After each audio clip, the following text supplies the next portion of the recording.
Tiyan na aldawin na eh. Hapon na lamang dahil palamang may mga patato. Maluyahon. Oh.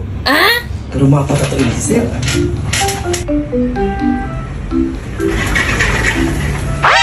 Good afternoon, sir.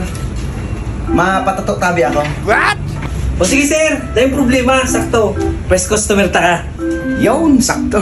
Pero matibay ka sir magtataw. Aw, ayaw! Nahiling mo ah. Siyempre, tato artist, maurag yun eh.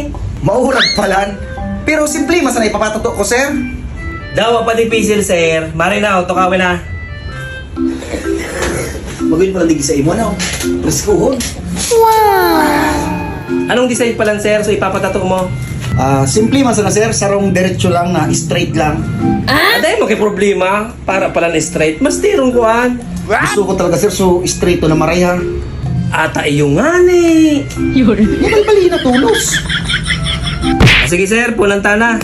Pakipatong lang sukamot mo digde. So straight lang na design ano? Iyo tabi, sir. Gusto ko so straight line talaga. Daing sablay.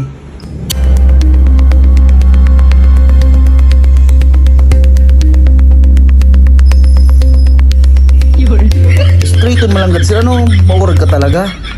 Sabi ko na sa imo. Magayunon, sir. Straight on. Tama talaga na digdi ako sa imo nagpatato. Wagin, sir. Jesus. Ang sabi ko, straight line. Bakit taginin mo mong gamit, moms? Una ko man nga ni sir, straight. Di ba, Lig? Di mo sa ng paraan?